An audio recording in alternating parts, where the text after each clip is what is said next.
One is that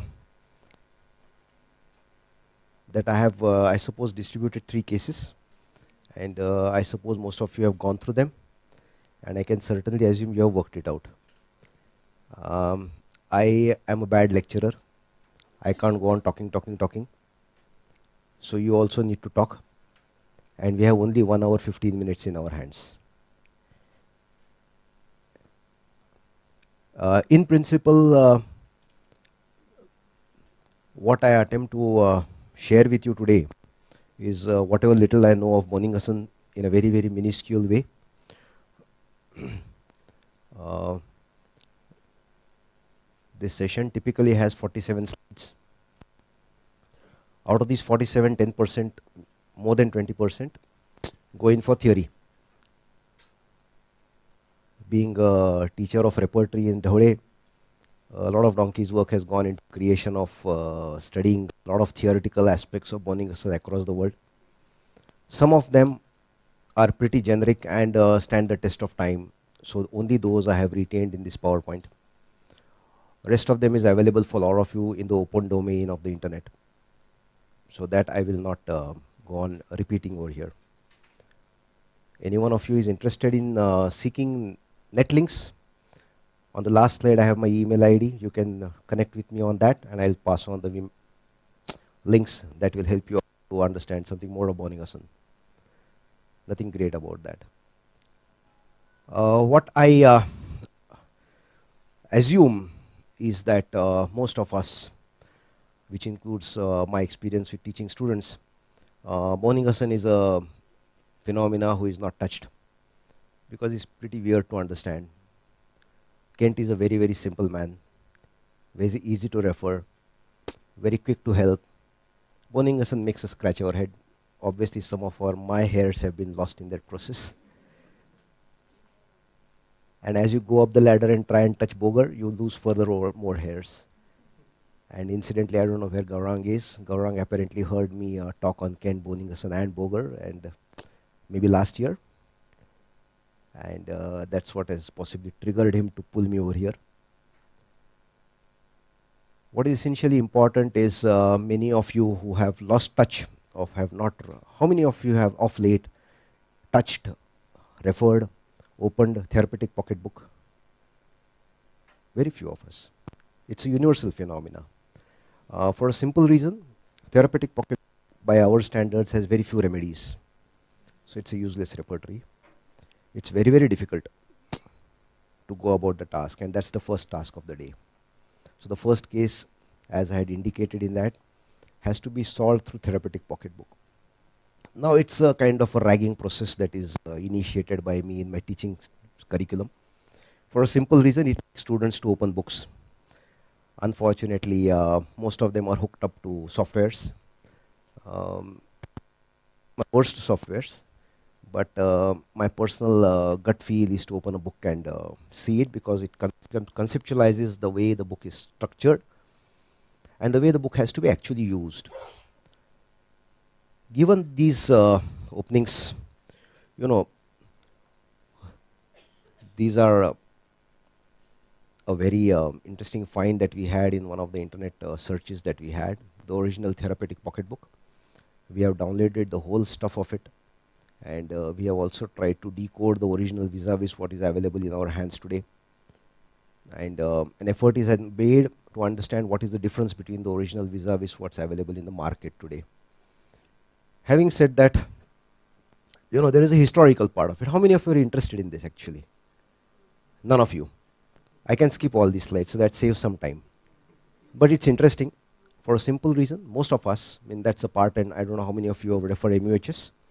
The syllabus that was drafted for MUHS has indicated by me, I have made it mandatory for people to studying repertory to understand the life and life processes of the people who authored these books.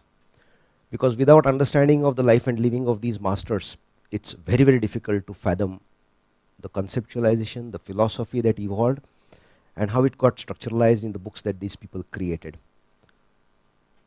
Most of it I can certainly wish to skip, because it's going to be a long, long affair. But it is essential to see the evolution of these books. You know, it's now nearly 2 decades, 10 years, 10, 20 years down the line, that these books actually saw the light of the day. And some of these have got configured into this book called as Therapeutic Pocketbook, which is already used by us. Therapeutic Pocketbook is not a standalone book. It has got created because of a number of other books. Kent's Repertory also incidentally is not a standalone book. It got created because of 12 other repertories. And Kent mastered the art of copy paste. That's what I tell my students. And he certainly passed on his philosophy to that copy pasting, and therefore it became a unique book which stands even today.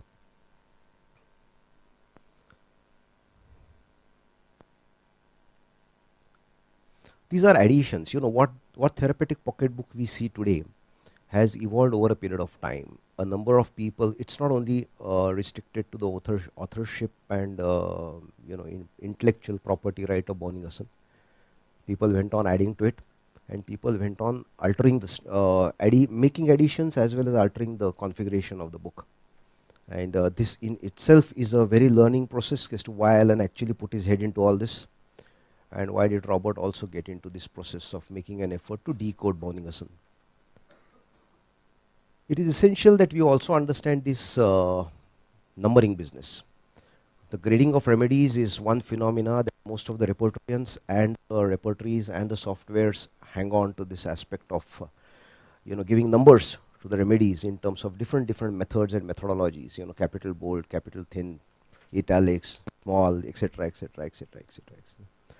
Now, each one of these authors has a philosophy behind it, and understanding the philosophy of this numbering for practitioners is very critical, because most of the times it's a very peculiar question that is normally sought. Single remedy rubrics, should they be referred or not to be referred? Single remedy rubrics with a small and single remedy rubric with a capital bold, which of these two is authentic? These are dilemmas that exist in the minds of the practitioner, not of the student.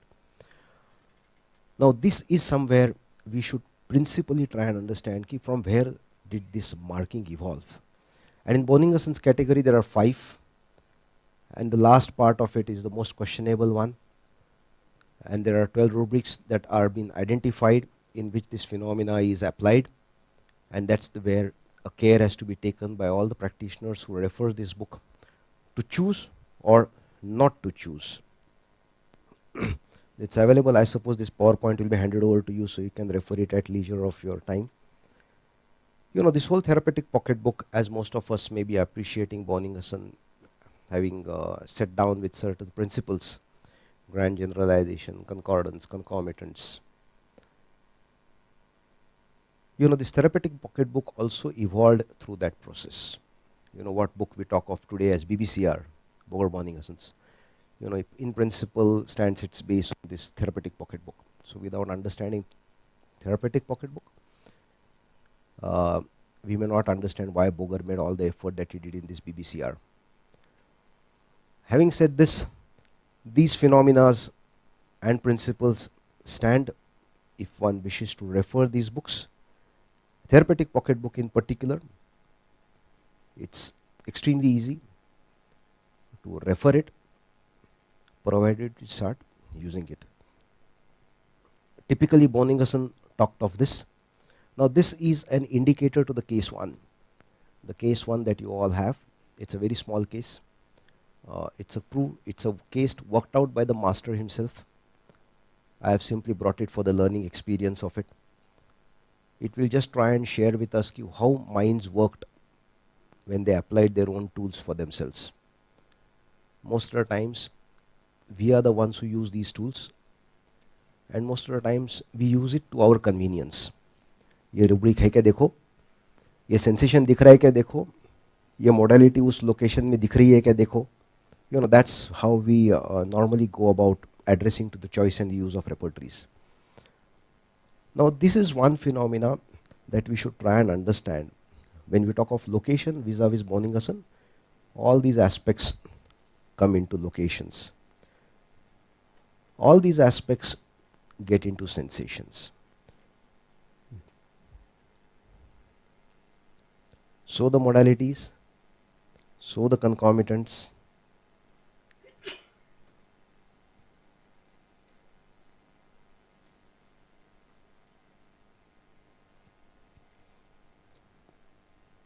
These last 4 points that are referred over here are something that are extremely useful because concordance, evaluation of remedies that is there was initiated by Bonigason, ever in homeopathic faculty.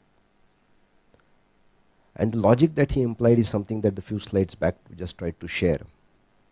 Concordance, it's another phenomena that most of us practicing homeopaths will certainly experience, that when we sit and practice and we prescribe a remedy, a certain set of symptoms evolves. And if you actually refer this concordance section, you may identify yes, there is a relationship between what was and what is. And this what was and what is and what will be is a very, very futuristic way of looking at it, and it's an extremely logical phenomena uh, if one attempts to it, and that's certainly drawn from the brains of Bonigason. So it's obviously carried off by Boger in his BBCR as well, and very few thereafter have used this particular section in the repertories that have got created. Obviously, for reasons standing in terms of the philosophy that the author has, as well as the purpose for which the author thought the repertory ought to be created. Obviously, this is a list of remedies which are very essential to be understood, and that's one of the reasons why this book doesn't get referred. The number of remedies with the stretch of imagination is 362. Bonigason started with 126, and the concordance section obviously has only 148 out of those 362. Now, this actually limits our perceptions of Matra Medica images, but it also declares that this is one logical framework on which you can go on expanding, exploring, and adding within these frameworks.